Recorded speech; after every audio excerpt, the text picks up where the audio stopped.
আমরা যেহেতু নতুন একটা বৎসর পেয়েছি এবং প্রচণ্ড শৈত্যপ্রবাহ চলছে, শীতের এই সময়ে নবী করিম সাল্লাল্লাহু আলাইহি ওয়াসাল্লাম বেশ কিছু আমলের কথা আমাদেরকে বলেছেন। আপনারা জানতে চেয়েছেন যে এই শীতকালে বিশেষ কোনো আমল আছে কিনা। আমরা যুবকরা মনে করি শীতের বিশেষ আমল হচ্ছে তাড়াতাড়ি বিয়ে শাদী করা। এটা শুধু শীতকালের আমল না, শীতকালের বিশেষ আমল হচ্ছে এটাকে গনিমাতুন বারিদাতুন বলা হয়েছে। আল্লাহর পক্ষ থেকে দেওয়া শীতকালের একটা গনিমত।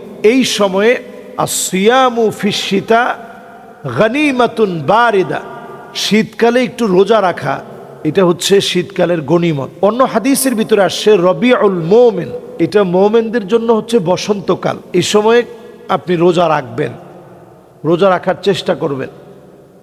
যেমন আমাদের এখন সুযোগ আছে শনি রবি সোম, এই 3 দিন হচ্ছে আইয়ামে বিদ। এই 3 দিন আপনি সাহরি খান, রোজা রাখার চেষ্টা করেন। যদি আপনি এই 3 দিন রোজা রাখতে পারেন, সুবহানাল্লাহ বিহামদিহি, এই শীতকালের একটা গনিমত আপনি পেয়ে গেলেন। যুদ্ধলব্ধ গনিমত পেলে যেমন সাহাবায়ে কেরাম খুশি হয়ে যেতেন, আপনি খুশি হয়ে যাওয়া দরকার। আমাদের সামনে সুযোগ আছে 13, 14, 15 আইয়ামে বিদের রোজা আমরা রাখার চেষ্টা করি। আমরা প্রত্যেকেই রাখতে পারবো ইনশাল্লাহ, একটু নিয়ত করলেই হবে। এরপরে এই শীতকালের আরও একটি আমল হচ্ছে, এই যে কষ্টের ভিতরে অনেকে দেখবেন অজু করে, ইসবাগুল ওযু আলাল মাকারিহ, কষ্ট করে একটু অজুর পানিগুলা সুন্দরভাবে অঙ্গ প্রত্যঙ্গগুলা সুন্দরভাবে ধৌত করা, এটা এই সময়ের অনন্য দাবি। সুন্দর করে ঘষে ঘষে আপনি অঙ্গ প্রত্যঙ্গগুলা ধৌত করেন। হাদিসের ভিতরে আসছে এই সময়ের এই অজুটা আল্লাহর কাছে অনেক দামি হবে।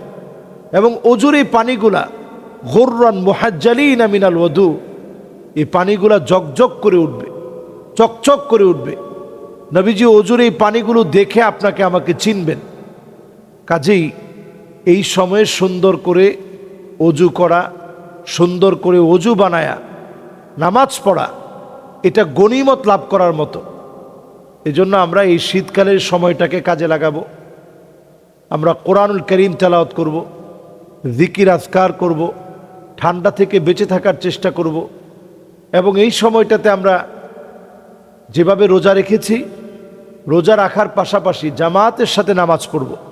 এশার নামাজটা নবীজি চাইতেন। আমা ইয়াখশাল্লাযী, নবীজি বলতেছেন লাউলা আনা শুক্কা আলা উম্মতি, যদি আমার উম্মতের উপর এটা কষ্ট না হতো, লা আমারতুহুম, তাহলে আমি অর্ডার করতাম আইয়ুসাল্লিয়া সালাতাল ইশা, এশার নামাজটা তোমরা যেন পড়ো সুলুসাল লাইল, এই শীতকালে যেন একটু দেরি করে রাতের শেষ ভাগে যেন তোমরা এশার নামাজ পড়ো। তো এটা তো আসলে আমাদের জন্য একেবারেই কঠিন। আমরা যেটা করি যে এই শীতকালীন সময়ে আমরা দেখা যায় বাংলাদেশের শীতকালীন সময়ে এশার নামাজটা পারলে আমরা আরও আগে দিয়ে দিই, 7:30টায় পড়ে ফেলি, কোনো জায়গায় 7টায় পড়ে ফেলি, মানে ওয়াক্ত হতে দেরি, নামাজ পড়তে আর দেরি নেই, আজান হতে দেরি নেই।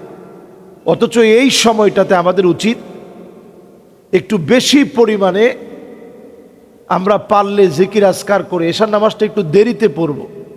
এটাও একটা সুন্নাহসম্মত আমল। এই আমলগুলো আমরা শীতকালীন সময়ে আমরা করার চেষ্টা করি। এই আমলগুলো আমরা বেশি বেশি করি, জিকির আজকার সহ।